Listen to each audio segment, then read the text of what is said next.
What is going on, everybody? It's Captain Blue Shell coming to you guys today to talk a little bit about World of Warcraft's new expansion, Dragonflight. Kind of what I think about it right off the bat. Our first impressions of it. We're going to be going to everything a little bit into detail, so I won't make this too long of a video, but we're going to go ahead and touch some of the good, the bad, and the ugly. Stick around. It's Captain Blue Shell. Well, if it isn't Captain Blue Shell. So, right off the bat, I have to say that this expansion is going to make or break Blizzard. That's pretty much the consensus. That's what everybody is talking about. That's what everybody is discussing. And I truly do believe that it's true. But before we get into any of the content, any of the mechanics, anything that's new, we have to ask one question. And that is, will this expansion express to us, the players, and the fans, our trust back into Blizzard? Are we going to be able to trust Blizzard again to get our game back on track? BFA, we got screwed. Shadowlands, we got screwed. And we're really counting on them to make it up to us. And how do you make it up to us? It's just by releasing good content. Let us have an expansion to which we can have fun. You know, let us go ahead and try to aim for goals that are fun, that are enjoyable to get to and to achieve. You know, don't make everything seem like it's a chore, that you have to log in, you have to do this, you have to do that.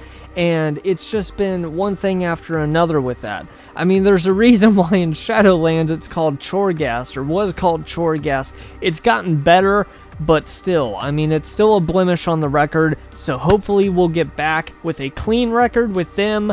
I'm hoping they make it up to the fan base, because I'm pulling for it. Like, I truly am. We'll see how it goes after the alpha and beta, but hopefully everything else will kind of pan out, and we'll have a smooth, good release, and hopefully we'll have fun once again. But right off the bat, let's go ahead and talk a little bit about the new race, the new class. Dracthyr is what it is entitled, and I'm going to be honest with you, I wasn't too thrilled when I heard that there was going to be a new race and a new class together. Maybe it's just me, but I was kind of hoping to kind of, you know, have that, you know, differential option to kind of choose, you know, a class or, you know, a race, you know, how it was and how it has been. But, you know, when you have a race and class locked, I mean, maybe it's the best class ever made, you know, maybe it's the best race and the best class, and oh my god, it's so awesome, and I'll never go back to anything else again, you know, none of my other characters. But, you know, all I'm saying is that, you know, we've got the pandas, we got the furries, and now we got the scalies. So welcome on board to Warcraft, everybody. It is true that you can glide. It is true that you can breathe fire. But I just wish that they would have given us a little more variety in terms of this race to enjoy it, maybe more than we could if it was actually class locked. I know everybody's excited to play it. I know everybody's excited to try it. I could probably give it a pass, to be honest with you. I'll probably try it in the beginning to see what it's like, to see its function and its abilities, but I don't think it's going to be for me. The reason being is just they look, to me personally, and no offense to anybody else, don't take this, you know, take this with a grain of salt. They kind of freak me out a little bit. It truly is a scaly in the furry world, and that's okay. I've got nothing against it. It's just not my cup of tea. Also, too, moving on with that, with our class, with our races, we get a brand new talent tree. And this, I actually am super excited for. It kind of, you know, kicks us back to the classic with a lot more options, a lot more variety that we actually like like to choose to happen. You know, instead of, you know, being railroaded of everything that we could or not choose, it gives us that option, and it gives us that judgment of what would be better, what would be best, what would be, you know, a horrible setup to us as our personal choices, and I'm so glad that they brought it just as they did. Not only for your class, but also your specialization, and it seems really cool. I hope that they implement it in a way that we come to love it, and we're like, hey, this was a major breakthrough. This fixes a lot of the game. I'm hoping so, my fingers are crossed, and I really don't want to be let down this time. And on the subject of not being let down, we do have customizations with our mounts, with our dragons. How to train your dragon? That's a good question. Because as soon as I get my dragon, I'm going to be naming it Toothless. What are you going to name yours? No, but in all seriousness, I mean, I think that the customizations, being able to barrel roll, being able to dive bomb, and kind of boost your speed as you're flying, I think that's a great aspect. I think that's a great detail that we don't have. I think that we should have had it beforehand. I think that it should have been implemented years ago, but we're finally getting it. And I'm excited to see what they do with that. What is the purpose of doing that? Is it going to be for a quest? Is it going to be for, you know, the storyline to, you know, get to somewhere faster? Can we implement it in a flying, do I dare say flying PvP later on? I don't know. I've got no clue. But it's opening, you know, many possibilities for what it could be used for, and it looks cool. It actually does look pretty cool. I'm sure you get to name your dragon. Like I said, mine's going to be Toothless. Don't you take it. Don't you take my idea, because it's all original. My ideas are all original. And you get to level it. You get to customize it. You probably get to, you know, I'm guessing it's going to be on a level basis of what you unlock with your mount, of what it can do, and that's going to be something that's goal-oriented. That's going to be something that we want to achieve in, you know, in the aspect of goals, you know? It's going to be a chore I'm looking forward to getting done. And speaking of chores that we might like to do, where are we going to do them at? The landscapes and the environments in this actually look really, really decent. You know, I'm not going to say that they're crazy awesome. I haven't seen everything yet, but hopefully well detailed with that classic kickback, and hopefully it'll bring us to that, you know, to that area too. We get some of the hills, some of the mountainsides, you know, kind of like, you know, we used to. And those are the landscapes that I truly do miss personally. Is it just a feel-good thing for nostalgia to go ahead and bring you back and just kind of, you know, show you beautiful landscapes and areas and have the quest suck and the, you know, the new race and class suck? I don't know.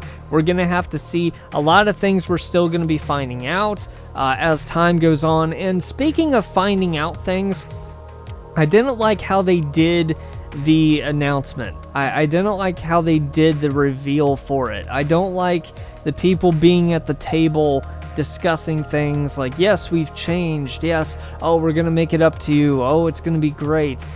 Don't do that. You know, give us the details, the saucy, juicy details now. Like, we want graphs, we want charts, we want to be able to read things that are coming out, not me having to search an interview to watch the entire interview to understand, and then the next day find another interview. Oh, here it is to learn about this. I understand that you need views, okay? I understand that you need to, you know, go ahead and build up your traffic, okay? I do too, I feel your pain. But just go ahead and keep it concise in one nice little small package. You know, for us, it needs to be, or, you know, at least just kind of update it on the website, you know, right before the interview. It seems kind of like, you know, they're just directing us just to build traffic, to build up views on purpose. And personally, I think that that's the reason why, you know, they're doing it. But I don't like the way it's presented. I like some of the things coming out, but the presentation around a table, you know, having cute little artsy-fartsy conversations, it doesn't really make me go, oh my god, you know, it was revealed. Like, it's nothing surprising, it's nothing breathtaking or shocking, and I think they could have done a much better job. It would be better if they were little things, you know, little minuscule things, but we're talking about details and what we can look forward to, things that we need to know and need to be interested in to know what's coming our way. But overall, I think that Dragonflight has the potential to bring people back that haven't been playing. So far, the views have been negative, and I can kind of see why. Right at the very beginning of our conversation, right off the bat, as I said, We have to build that trust up again with Blizzard. And I'm not blaming the people for not coming back immediately. I mean, you know, there has to be some give and take, you know? It can't just be negative because of the things that we hear, but at the same time, you know, Blizzard's done it before. You know, they've screwed us over many times. So I can definitely see both sides of the argument.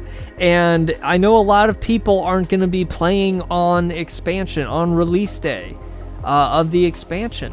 And I actually kind of encourage them to kind of wait. You know, save your money, wait and see if it's going to be worth it. After the alpha, after the beta, are they going to listen to us, and are they going to earn that trust back? That is the number 1, 2, and 3 most important points that you can make for any game, is your community, your fan base. And Blizzard is losing out on them. You know, Blizzard is, you know, they've lost so many players because of their own stubbornness, because they didn't listen to them. So hopefully this expansion, we get the people that will listen to us to implement what we want, more so what we need, and hopefully more people are going to be back. You know, maybe probably not the same number of players we used to have, but, you know, hopefully it'll make some of that difference up. And the people that quit in Shadowlands, I mean, I'm right there with you. I don't blame you the least bit at all whatsoever. And I mean, that's the advice I'm going to go ahead and give you guys, is just wait on the expansion. You know, just wait and check and see. Let's go ahead and use the alpha and beta testers as bait to see, you know, what changes they want and see if they implement the changes. And if not, I mean, Warcraft is not alone anymore in the MMO world. We know that. MMORPGs, they're springing up everywhere, left and right. Every month it seems there's a new game coming out, or a new, you know, patch or expansion of something somewhere, of, you know, from someone, right? And so Warcraft better be on their game, because they're not alone in the game, and people can easily go off to other games as they have been. But let's go ahead and hope. Let's keep our fingers crossed. I'll keep them crossed with you guys. Let me know what you guys think of the expansion coming up. What are you guys going to do? Are you going to wait for it? Are you going to give it patience to see how it goes? Or are you done? Or are you going to continue strong with playing? I want to know. Comments below. Follow, like, subscribe. I will see you on the next beautiful dragon adventure. It's Captain Blue Shell. I'm out.